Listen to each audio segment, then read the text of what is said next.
கர்த்தருடைய பரிசுத்த நாமத்தை ஸ்தோத்திரம் உண்டாதாக. நம்ம நேரத்தில் பார்த்தோம், சவுல் என்ன செய்றாரு, காணாமல் போனால் கழுதையை தேடி சாமுவேலை பார்க்க போய் சாமுவேல் ஒரு ராஜாவா அபிஷேகம் பண்ணுறதுக்காக வேண்டி நான் காலையிலுக்கு தரித்தரு நான் உன்னை காலையில் அனுப்பும்போது உனக்கு எல்லாம் பேசணும்னு சொல்லினதை நம்ம பார்த்தோம். அதன்படி தூங்கிட்டு காலையில் எழும்பி கிளம்பும்போது சாமுவேலை கூட சேர்ந்து பட்டணத்து கடைசி வரைக்கும் போகிறாப்புல போயிட்டு என்ன சொல்கிறாருன்னா, நீ பட்டணத்து வாசலில் பட்டணத்தில் போனவர் வேலைக்காரனை நீ முன்னால் நடந்து போய் சொல்லு, நீ கொஞ்சம் தரித்து நில்லு, நம்ம 2 பேரும் கொஞ்சம் பேசணும் அப்படின்னு சொல்லி சாமுவேல் சொல்லியிருப்பாரு. அதன்படியாக வேலைக்காரன் முன்னால் நடந்து போக சொல்லிட்டு இவங்க 2 பேரும் நிற்கிறாங்க. நின்று எழுச்சுறாங்க, பேசுகிறாங்க. பேசும்போது என்ன பேசுகிறாங்க அப்படின்னா, 10வது அதிகாரத்தில் சாமுவேல் எழுச்சுறாங்க, தைல குப்பி எடுத்து வேலைக்காரனை முன்னால் போயிட்டார்ல, இப்போ வேலைக்காரனுக்கு தெரியாதபடிக்கு சவுலை என்ன செய்றாரு, தைல குப்பி எடுத்து அவனை அபிஷேகம் பண்ணிட்டாரு. என்னை கர்த்தர் சொல்லிட்டார்ல, அவன் தான் அவனை அபிஷேகம் பண்ணது எல்லாம் சொல்லியிருக்காருல. அதனால சாமுவேல் தைல குப்பியை எடுத்து எப்போ யாருக்கும் தெரியாது, வேலைக்காரனுக்கு கூட தெரியாது, யாருக்கும் தெரியாதபடிக்கு தனிப்பட்ட முறையில் சாமுவேல் என்ன செய்றாரு, தைல குப்பி எடுத்து அவனை கர்த்தர் சொன்னபடியே தலையில் வார்த்து அவனை அபிஷேகம் பண்ணுறாங்க. அபிஷேகம் பண்ணி அவனை முத்தம் செய்கிறாரு. முத்தம் செஞ்சு கர்த்தர் உன்னை என்ன செய்றாரு, முத்தம் செஞ்சுட்டு கர்த்தர் உன்னை என்ன செய்றாரு, இந்த சகல இஸ்ரேல் தேசத்தின் மேலும் உன்னை தலைவனாக அபிஷேகம் பண்ணார் அல்லவா அப்படின்னு சொல்லிட்டு சொல்றாரு. அபிஷேகம் பண்ணியிருக்காரு அப்படின்னு சொல்லிட்டு அவர் என்ன செய்றாரு, அபிஷேகம் பண்ணி ஆசீர்வதிச்சு இப்போ என்ன செய்றாரு, அவர் அனுப்பிவிட போறாரு. அனுப்பிவிடும் போது சொல்றாரு, இன்னைக்கு என்ன செய்றா, என்னை விட்டு போகும்போது பென்யமீன் நாட்டை என்ன செய்ய, பென்யமீன் எல்லையாகிய நாட்டு கடந்து போகும்போது செல்சாகில் என்ற இடம் வரும். அங்கே ராகேலின் கல்லறை இருக்குது. அந்த ராகேலின் கல்லறையில எங்க பென்யமீன் நாட்டுக்காரன்ல அந்த பென்யமீன் நாட்டில் எல்லை அது இப்போ நம்ம ஒரு ஊருக்குள்ள இருக்கும்போது ஒரு எல்கை வரல, அந்த ஊருக்குள்ள அது மாதிரி அந்த எல்கையில பெரியமே நாட்டு எல்கையில கடந்து வந்திருக்கும்போது செல்சாகி என்ற இடத்துல ராகில் கல்லறை இருக்கு. அங்கே 2 மனுஷரை நினைச்சுவா காண்பா. அவர்கள் உன்னை பார்த்து என்ன சொல்லுவாங்க, நீ தேட போன கழுதைகள் நினைச்சது அகப்பட்டதுன்னு சொல்லுவாங்க. அகப்பட்டுச்சு. ஆனால் உன் தகப்பன் என்ன சொல்லுவார், உன்னுடைய கழுதையை விட்டுட்டு கழுதையை மறந்துட்டு இப்போ கழுதை கிடச்சிருச்சு, இப்போ தன்னை பிள்ளையை காணலேன்னு சொல்லிட்டு என் மகனை காணலையே, மகனுக்காக நான் என்ன செய்வேன்னு சொல்லி அவர் புலம்பி கொண்டிருக்கிறாரு அப்படின்னு சொல்லி சொல்லுவாங்க. அந்த இடத்த விட்டு நீ என்ன செய்யணும்னா, அந்த இடத்த விட்டு நீ கடந்து அப்புறம் நீ கடந்து போகும்போது தாபோரில் உள்ள சமபூமியில் சேர்வா. தாபோரில் சமையலில் சேரும்போது அங்கே கர்த்தரை பணிந்து கொள்றதுக்கு நினைச்சுவாங்க. பெத்தேலுக்கு போயிடுறதுக்கு 3 மனுஷர்கள் அங்கே நினைச்சிருவாங்க உன்னை கண்டு சந்திப்பாங்க. பெத்தேலுக்கு போகிறாங்க தாபோரோட சமபூமியில். அப்போ அவங்க உன்னை கண்டு சந்திக்கும் போது ஒருவன் கையில் என்ன செஞ்சிருப்பான், ஒரு 3 ஆட்டுக்குட்டி வச்சிருப்பான். ஏன்னா இவங்க பெத்தேல கர்த்தரை பணிந்து கொள்ள போகிறாங்க. அதனால ஒருத்தர் என்ன சொல்லுவான், 3 ஆட்டுக்குட்டி வச்சிருப்பான். இன்னொருத்தர் என்ன செய்வான்னா 3 அப்பத்தை வச்சிருப்பான். வேறொருவன் என்ன சொல்லுவான், திராட்சை ரசம்ல ஒரு துருத்தியை வச்சிருப்பான். இப்படி 3 பேர் 3 ஆட்டுக்குட்டியை வச்சுக்கிட்டு 3 ஆட்டுக்குட்டியை வச்சுக்கிட்டு 3 பேர் 3 அப்பத்தை எடுத்துட்டு வேறு திராட்சை ரசத்து துருத்தியும் எடுத்துக்கொண்டு என்ன செய்வாங்கன்னா அவனுடைய சுக செய்தி என்ன செய்வாங்க, விசாரிப்பாங்க. விசாரிக்கும் போது ஒருவன் உனக்கு நினைச்சதான் 2 அப்பத்தை கொடுப்பான். அந்த அப்பம் வச்சிருக்கான்ல, அவன் 3 அப்பம் வச்சிருக்கான்ல, அதில் 2 அப்பத்தை உனக்கு நினைச்சு அவன் கொடுப்பான். அதை நீ நினைச்சு அவன் கையில் நீ நினைச்சுன்னு வாங்கணும். வாங்கிட்டு பெலிஸ்தரின் தானே இருக்கிற தேவனுடைய மலைக்கு நீ என்ன செய்வா போவா. பெலிஸ்தர் தானே இருக்கிற மலைக்கு நீ போவா. அங்கேயே நீ நினைச்சுவா, நீ பட்டணத்தில் பிரவேசிக்கும் போது மேடையிலேருந்து என்ன செய்வா, இறங்கி வர்ற தீர்க்கதரிசியின் கூட்டத்துக்கு நீ என்ன செய்வா, எதிர்படுவாங்கிறார். பெலிஸ்தரின் தானியத்துக்கு அங்கே 3வது எழுகை சொல்றாரு, மலை தானியத்து போவா. அங்கே தேவனுடைய மலைக்கு போகும்போது ஒரு பட்டணத்துக்கு பிரவேசிக்கும் போது மேடையிலேருந்து இறங்கி வர தீர்க்கதரிசியின் கூட்டத்துக்கு நீ எதிர்படுவா. அவர்களுக்கு முன்பாக தம்புரு, மேளத்தாளம், நாகசுரம், சுரமண்டலம் இதெல்லாம் என்ன செய்யும் போகும். அந்த தீர்க்கதரிசியின் கூட்டத்துக்கு முன்பாக தம்புரு, மேளத்தாளம், நாகசுரம், சுரமண்டலம்லாம் போயிட்டு இருக்கோம். அவர்கள் என்ன செய்வாங்க, தீர்க்கதரிசனம் சொல்லிட்டே இருப்பாங்க. இவங்க இன்னிசையெல்லாம் முன்னால் போயிட்டு இருக்கு. அந்த தேவனுடைய மலைக்கு போகும்போது அவங்க என்ன செய்வாங்க, மேட்டிலேருந்து இறங்கி வருகிற தீர்க்கதரிசியின் கூட்டத்தை நீ என்ன செய்வா, நீ காண்பாய் அப்படின்னு சொல்லிட்டு அந்த சமயத்தில் கர்த்தருடைய ஆவியானவர் என்ன செய்வார், உண்மையில இறங்குவார். நீ இறங்கும் போது நீனும் அந்த தீர்க்கதரிசிகளோட சேர்ந்து என்ன செய்வா, தீர்க்க தரிசனம் சொல்லக்கூடியதக்கதாக கர்த்தருடைய ஒரு வேறு மனுஷனா என்ன செய்வார், உன்னை பிரித்து எடுத்துருவாரு. அந்த நிமிஷத்தில் உனக்கு ஒரு அடையாளங்கள் என்ன செய்யும், உனக்கு நேரிடும். அந்த அடையாளத்துக்கு இப்போ தீர்க்க தரிசனம் சொல்லுவா, வேறு மனுஷனா ஆயிடுவானி. வேறு மனுஷன் ஆகி தீர்க்கதரிசி ஆன பிறகு அங்கே உனக்கு அடுத்தல என்னென்ன அடையாளங்கள் நடக்குதோ, என்னென்ன இது நடக்கோ அதை நீ எழுந்துரு. சமயத்துக்கு ஏற்றபடி நீ என்ன செஞ்சுக்கோ. ஏன்னா தேவன் உன்னோடு இருக்கிறாரு. அதனால சமயத்துக்கு ஏற்றபடி நீ பேசு, நடந்துக்கோ அப்படின்னு சொல்லி ஒரு புத்திமதி என்ன செய்றாரு, சொல்லி கொடுக்குறாரு. அபிஷேகம் பண்ணிட்டு அனுப்பிடுறாரு. சில சைடில் ராஜ்கள் கல்லறைக்கு போகும்போது 2 மனுஷர்களோட எதிர்பார்ப்பாங்க, காணாமல் போன கழுதைகள் அகப்பட்டுன்னு சொல்லுவாங்க. அடுத்தல தாபோர் என்ற இடத்துக்கு போகும்போது பெத்தேலுக்கு பணிந்து கொள்ள 3 பேர் வருவாங்க. 3 ஆட்டுக்குட்டி, 3 அப்பங்கள், ஒரு திராட்சை ரசம், ஒரு திருத்துல திராட்சை ரசம் 3 பேரும் கொண்டு வருவாங்க. அதில் 2 அப்பம் ஒன்று கொடுப்பாங்க. அதை நீ நினைச்சு வாங்கிக்கோ. அப்புறம் 3வது நினைச்சு தேவனுடைய பெலிஸ்தரின் தானே இருக்கிற மலைக்கு நீ போவா. அங்கே நினைச்சு வாங்க வர்ற தீர்க்கதரிசியின் கூட்டத்தை நீ காண்பா. அவங்க நினைச்சு தம்புரு மேலத்தலை நாகசுரம் சுரமண்டத்தோடு வருவாங்க. அவங்க தீர்க்கதரிசனம் சொல்லும் போது நீ நினைச்சு தீர்க்கதரிசனம் சொல்லுவா. அந்த இடத்துல நீ வேறு மனுஷன் ஆயிடுவா. அதனால நீ நினைச்சு செஞ்சிட, நீ சமயத்துக்கு ஏற்றபடி மக்கள்கிட்ட நடந்துக்கோன்னு சொல்லி அவர் சொல்லி கொடுக்குறாரு. அதன்படியாக நடந்துக்கோ. அதுக்கப்புறம் நீ என்ன செய்யணும்னா, நீ எனக்கு முன்னே நினைச்சிருவா, நீ கில்காலுக்கு நீ இறங்கி போ. கில்காலுக்கு இறங்கி போகும்போது சர்வாங்க தகன பலி சமாதான பலிகளை செலுத்தும்படிக்கு நான் உன்னிடத்துல நிச்சயமாக வருவேன். இதெல்லாம் நடந்த பிறகு நீ கில்காலுக்கு போவா. அங்கே போய் என்ன செய்ய, நீ சர்வாங்க தான பலி சமாதான பலியை செலுத்தும்படிக்கு நான் உன்னிடத்துல என்ன செய்வேன், நான் வருவேன். நான் உன்னிடத்துல வந்து நீ செய்ய வேண்டியதை உனக்கு அறிவிக்கும்படி 7 நாள் நீ நினைச்சுன்னு எனக்காக காத்திருக்கணுங்கிறார். சர்வாங்க தான பலி சமாதான பலி செலுத்துறதுக்கு நீ 7 நாள் காத்துரு, நான் உனக்கு அங்கே வந்து உனக்கு எப்படிலாம் செய்யணும்னு சொல்லி உனக்கு அறிவிப்பேன் அப்படின்னு சொல்லி சொல்றாரு. இப்போ சாமுவேல் சொல்லியாச்சு. சொல்லிட்டு சாமுவேல் என்ன செய்றாரு, அவர் இடத்த பார்த்து போயிட்டாரு. இப்போ சவுல் என்ன செய்றாருன்னா அந்த சாமுவேலை விட்டு கடந்து தன்னுடைய இடத்துக்கு என்ன செய்றாரு, பென்யமீன் நாட்டுக்கு வந்துகிட்டு இருக்கிறார்.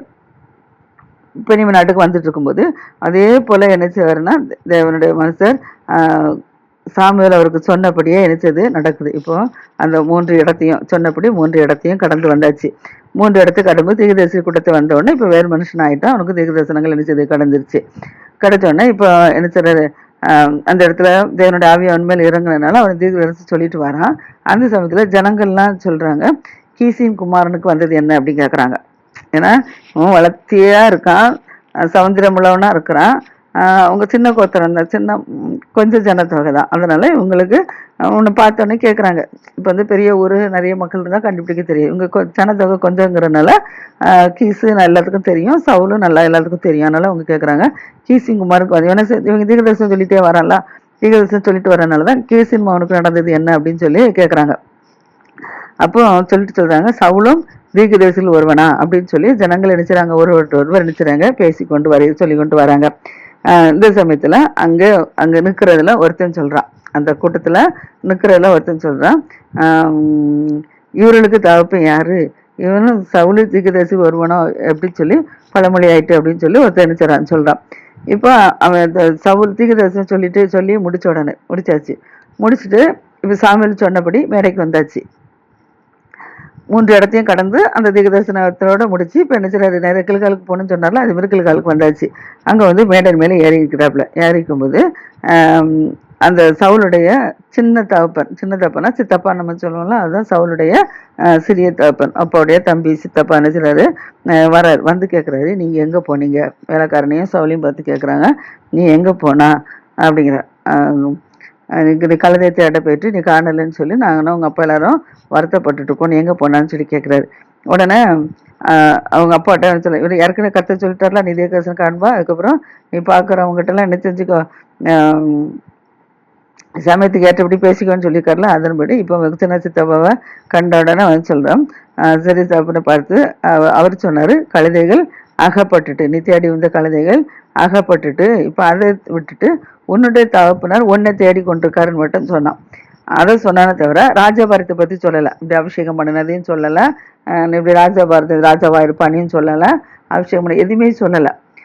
இதை மட்டும் என்ன செய்றான் சொல்கிறான், காணாமல் போன கழுதைகள் கிடச்சிருச்சு, அந்த அப்பா உன்னை தேடி கொண்டிருக்காருன்னு மட்டும் சொல்கிறான். அப்படி சொல்லிட்டு என்ன செய்றான், இப்போ கடந்து வந்தாச்சு. இப்போ சாமுவேல் என்ன செய்றான், தீர்க்கதரிசி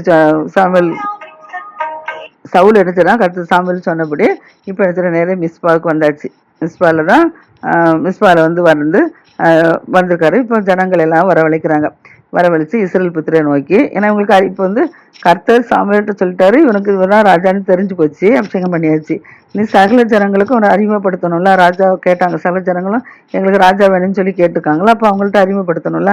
அதனால இப்போ இஸ்ரேல் ஜனங்களை பார்த்து சாமுவேல் என்ன சொல்றாரு அப்படின்னா, நான் கர்த்தர் உங்களை என்ன சொன்ன, எகிப்துலேருந்து உங்களை புறப்பட பண்ணி எகிப்தியரில் பார்வான் கைக்கும் சகல ஜனங்கள் கைக்கும் உங்களை என்ன செஞ்சாரு, இறுக பிடிச்சி வந்தார். ஆனாலும் நீங்கள் என்ன செஞ்சிட்டீங்க, அந்த கர்த்தரை மறந்து எங்களுக்கு ராஜா தான் வேணும், தீர்க்கதரிசி எங்களுக்கு வேண்டாம், நியாயாதிபதி வேண்டாம், எங்களுக்கு ராஜா தான் வேணும்னு சொல்லி நீங்கள் நினச்சிட்டீங்க, கர்த்தரை நெருக்கிட்டீங்க, வேண்டாம்னு சொல்லி உதறி தள்ளிட்டீங்க. அதனால அப்படி எங்கள் கர்த்தரை உதறி தள்ளிட்டு நீங்கள் நினச்சிங்க எங்களுக்கு தீர்க்கதரிசிக்கு நியாயாதிபதி வேண்டாம், எங்களுக்கு ராஜா தான் வேணும்னு சொல்லி கேட்டிங்களா. அப்படி கேட்டதுனால இப்போ கர்த்தரை நினச்சி நீங்கள் எல்லாரும் வேலை எல்லாரும் நினச்சிங்க ஒன்று கூடி வாங்க அப்படின்னு சொல்லிட்டு சாமுவேல் சகல கோத்திரத்தார் எல்லாரும் சேர்ந்த பிறகு சீட்டு போடுறாங்க. இப்போ அவருக்கு தெரியும், சாமுவேல் தெரியும். இப்போ சாமுவேல் ஒரு மனுஷனை ஏற்படுத்தி விட்டுட்டானா ஜனங்கள் என்ன செய்வாங்க, சண்டைக்கு போவாங்க. எங்கிட்டலாம் கேட்காம இது எப்படி ஏற்படுத்தணும்னு சொல்லி சண்டைக்கு போவாங்கல்ல. அதனால இப்போ சாமுவேல் என்ன செய்றாருன்னா சகல கோத்திரத்தினை வர வச்சு எல்லா கோத்திரத்துக்கும் என்ன செய்றாங்க, சீட்டு போடுறாங்க.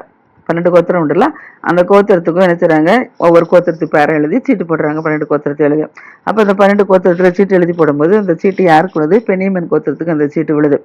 பென்னியமின் கோத்திரத்துக்கு விழுந்த உடனே இப்போ அந்த கோத்திரத்தில் உள்ள ஒவ்வொரு குடும்பங்களையும் என்ன செய்றாங்க, சேர பண்ணுறாங்க. பென்னியமின் கோத்திரத்தில் உள்ள ஒவ்வொரு குடும்பங்களையும் சேர பண்ணி ஒவ்வொரு குடும்பத்துக்கும் என்ன செய்றாங்க, சீட்டு போடுறாங்க. ஒவ்வொரு குடும்பத்துக்கு சீட்டு போடும்போது அந்த சீட்டு யாருன்னா கீஸ் குடும்பத்துக்கு, கீசு குமனாய பென்னியமின் கோத்திரத்தில் கீஸ் குடும்பத்துக்கு நினைச்சது அந்த சீட்டு விழுது. அந்த கீஸ் குடும்பத்தில் சீட்டு போடும்போது யாருக்கு, சவுலின் மேலே நினைச்சது சீட்டு விழுந்துச்சு. அப்போ விழுது. ஆனால் சவுலுக்கு தெரிஞ்சு போச்சு, இப்போ நம்மள என்ன செய்றாங்க, ராஜாவை அபிஷேகம் பண்ண போறாங்கன்னு தெரிஞ்சு போச்சு. இப்போ சாமுவேல் ராஜாவை அபிஷேகம் பண்ணியாச்சு, சகல ஜனங்களுக்கு முன்பு நம்மளை அபிஷேகம் பண்ண போறாங்க, அதுக்கு தான் அங்கே கூப்பிட்டுருக்காங்கன்னு அவருக்கு எல்லாம் தெரியும்ல, சாமுவேல் எல்லாம் சொல்லிட்டார்ல. அதனால இவர் என்ன செஞ்சுட்டான்னா பயந்து போய் என்ன செஞ்சாரு, ஒழிச்சுக்கிட்டாரு. சகல ஜனங்களை வந்த பிறகு சீட்டுலாம் போட்ட உடனே என்ன செய்யறாங்க, ஒளிஞ்சுக்கிட்டாரு. இப்போ நம்மளதான் எடுக்க போறான்ட்டு அந்த விழுந்தோடனே இப்போ ஜனங்கள் எல்லாரும் என்ன செய்றாங்க, சவுல என்ன செய்றாங்க, தேடும்போது அவன் என்ன செய்றான், ஒளிஞ்சது எங்க அப்படின்னா தளவாடங்கள் இருக்கிற இடத்துல என்ன செய்றான், சவுல் ஒளிஞ்சு கொண்டிருக்கிறான் அப்படின்னு சொல்லி கர்த்தர் என்ன சொன்னாரு, உங்களுக்கு காட்டி கொடுக்காரு. ஜனங்களும் தேடுறாங்க, தெரியல. அப்புறம் தளவாட மத்தியில் இருக்கிறாரு, அங்கே ஒளிஞ்சுக்கிருக்கான் அப்படின்னு சொல்லி கர்த்தர் யாருக்கு, சாமுவேலுக்கு சொல்லி ஞாபகப்படுத்துறாரு, இவன் அங்கே ஒளிஞ்சிருக்கான்னு சொல்லிட்டு. சொன்ன உடனே இப்போ எல்லா ஜனங்களை அனுப்பி அங்கே தளவாடங்களை ஒளிஞ்சிருக்கான் அழைச்சிட்டு வான்னு சொன்ன உடனே இப்போ நேரே அங்கே போகிறாங்க. போய் சவுலை நினைச்சுறாங்க, அழைச்சி கொண்டு வராங்க. அழைச்சி கொண்டு வந்து சகல ஜனங்களுக்கும் நடுவில் கொண்டு சவுலை கொண்டு என்ன செஞ்சாச்சு, நிப்பாட்டியாச்சு. இப்போ எல்லா ஜனங்களை விட சவுல் நினைச்சுறான் நல்லா வளர்த்தியா இருக்கான்னு சொல்லி பார்க்குறோம். அவன்கிட்ட தோழிக்குகளை தான் சிலங்கள் தான் இருக்காங்கன்னு சொல்லி பார்த்தல. அதனால அந்த கூட்டத்திலையும் சவுல் நிற்கிறது நினைச்சது தனியாக நினைச்சது தெரியுது, அப்படி நிற்கிறான். இப்போ சாமுவேல் என்ன சகல ஜனங்களை நோக்கி கேட்குறான், நீங்கள் சகல இஸ்ரேல் ஜனங்களுக்கும் ராஜா வேணும்னு சொல்லி கேட்டீங்களா, அதனால சகல இஸ்ரேல் ஜனங்களை இப்போ இவனை நம்ம என்ன செஞ்சாச்சு, ராஜாவாக தேர்ந்தெடுத்தாச்சு அப்படின்னு சொல்றாங்க. சொன்ன உடனே இவனுக்கு சமமானவர் யாருமே இல்லை அப்படின்னு சொல்லி வளர்ச்சி இல்லை. அதனால சில ஜனங்களும் இவனுக்கு சமமானவர் யாரும் இல்லை அப்படின்னு சொல்லி சொல்றாங்க. அப்படி சொன்னோன்னா இப்போ சகல இஸ்ரேல் ஜனங்களும் என்ன செய்றாங்க, ஆர்ப்பரிக்கிறாங்க. எப்படி ஆர்ப்பரிக்கிறாங்கன்னா ராஜா வாழ்கன்னு சொல்லி என்ன செய்றாங்க, ஆர்ப்பரிக்கிறாங்க. இப்போ சாமுவேல் என்ன செய்றான்னா ராஜாங்கத்தின் முறையே ஜனங்களுக்கு என்ன செய்றான், தெரிவிக்கிறான். இவன் தான் ராஜா வருவான், இப்படிலாம் இருக்கும். ஏற்கனவே சொல்லிட்டான்ல, சாமுவேல் தீர்க்கதரிசிட்ட கத்த சொல்லியிருந்தால இப்படிதான் வரும் இருக்குன்னு சொல்லி அதை ஜனங்கள்கிட்டலாம் சொல்லியிருந்தாங்கல்ல. அதன்படி என்ன செய்றாங்க, எல்லாம் சொல்றாங்க, நீங்க ராஜாங்கத்துல உங்களுக்கு இப்படிதான் இருக்கும் அப்படின்னு சொல்றாங்க. அப்படின்னு சொன்ன உடனே அதை என்ன செய்றாங்க, ஒரு புஸ்தகத்துல சாமுவேல் என்ன செய்றாரு, எழுதுறாப்புல. ஏன்னா நாளை பின்ன ஏதாவது கேட்டானா சொல்லணும்ல, கத்த சொன்னதை இப்போ சொல்லியாச்சு, அதுக்கப்புறம் நீ தான் இப்படி ஏற்படுத்தி கொடுத்து வச்சு நீ ஏதாவது சொல்லக்கூடாதுல்ல. அதனால தான் அவர் சொல்றாரு, அவர் இப்போ கத்த சொன்னதெல்லாம் இப்படியே நினைச்சுறாரு, ஒரு புஸ்தகத்துல எழுது அந்த புஸ்தகத்தை நினைச்சுறாரு, கத்தருடைய சன்னிதானத்துல கொண்டு நினைச்சுறாரு, வச்சுட்டு ஜனங்கள் எல்லாம் நினைச்சுறாரு அவரவர் வீட்டுக்கு இப்போ அனுப்பிவிட்டாச்சு. கர்த்தர் சொன்ன வார்த்தையை எழுதி கர்த்தர் சன்னிதானத்தில் வச்சுட்டு சகல ஜனங்களையும் ஒரு வீட்டுக்கு அனுப்பிவிட்டாச்சு. இப்போ சவுலும் கிபியாவில் இருக்கிற தன் வீட்டுக்கு என்ன செய்றான், பெய்யாச்சு. சவுலும் கிபியாவில் இருக்கிற தன் வீட்டுக்கு போயிட்டான். சாமுவேலும் தன்னுடைய வீட்டுக்கு என்ன செஞ்சாச்சு, பெய்யாச்சு. இப்போ ஒரு புஸ்தகத்துல கர்த்தர் சொன்னது மட்டும் எழுதி வச்சிருக்கு. ஆனா கிபியாவுக்கு தன் வீட்டுக்கு போகும்போது இராணுவத்துல உள்ளவர்கள் என்ன செய்றாங்கன்னா, யாரெல்லாம் கர்த்தர் அவர் உள்ளத்துல பேசுறாங்களோ அவங்கெல்லாம் என்ன செய்றாங்க, யாரெல்லாம் கர்த்தர் பேசுறாங்களோ, கர்த்தர் ஒரு ஏவுதல் வந்துச்சோ அவங்கெல்லாம் என்ன செய்றாங்க, சவுலோட கூட போறாங்க. இராணுவ தலைவர்கள்லாம் என்ன செய்றாங்க, கர்த்தர் யார்கிட்டலாம் பேசுகிறாரோ அவங்ககிட்டலாம் என்ன செய்கிறாங்க, சவுலுக்கு பின்னால் என்ன செய்கிறாங்க, யாரோட மனதிலெல்லாம் கர்த்தர் பேசினாரோ நீ போன்னு சொல்லுவார்ல, அதே போல் நீ இந்த இடத்துக்கு போ, இங்கே போவாதுன்னு சொல்லுவார்ல, அதே போல் இப்போ சவுலுக்கு பின்னால் எல்லாரும் போக சொல்கிறாரு. அப்படி சொன்ன மாதிரினால அவங்க என்ன செய்கிறாங்க, இராணுவத்தில் சிலர் என்ன செய்கிறாங்க, அவங்களோட போகிறாங்க. ஆனால் ஒரு சிலர் என்ன செய்கிறாங்க, பேலியாளின் மக்கள் இருக்காங்களா, அந்த பேலியன் மக்கள்லாம் இவனா இஸ்ரேலை ரசிக்க போகிறான் அப்படின்னு சொல்லி எல்லாரும் என்ன செய்கிறாங்க, சவுலை என்ன அற்பமாக நினைக்கிறாங்க. அற்பமாக நினச்சிட்டு சவுலுக்கு என்ன செய்யலை, காணிக்கை எதுவுமே கொண்டு வராதபடிக்கு அவனை என்ன செய்கிறாங்க, அற்பமாக அசட்டை பண்ணி கொண்டுக்கிறாங்க. ஆனால் சவுல் என்ன செஞ்சுட்டான்னா, அது காது கேளாதவன் போல என்ன செய்யறான், அந்த இடத்த விட்டு தூர விலகி போயிட்டான். ஏன்னா இவங்க அற்பமாக நினைக்கிறாங்க. அப்போ இவர் ராஜாவா ஆகணும்னு இவரு போல கர்த்தர்ல தெரிஞ்சிருக்காரு. அதனால இவன் என்ன செய்யறான், அந்த வார்த்தைகள்லாம் தன் காதில் கேட்டுட்டு என்ன செய்யறான், கேளாதவர் போல என்ன செஞ்சுட்டான், போயிட்டான். அடுத்தபடியாக இது 11வது அதிகாரம். 11வது அதிகாரத்தில் இப்போ கேளாதபடிக்கு போயிட்டு இருக்கானா. இப்போ வேணா அந்த நாட்களில் கொஞ்ச நாள் ஆட்சி இருக்கு. அதுக்கப்புறம் நாகாஸ் அப்படின்னு சொல்லி ஒரு அம்மோனிய ராஜா நினைச்சர் இருக்கிறான். அம்மோனிய நினைச்சரான் கிரியாத்திரில் யாபேஸ் நினைச்சரான் முற்றுகைப்பட்டிருக்கான்.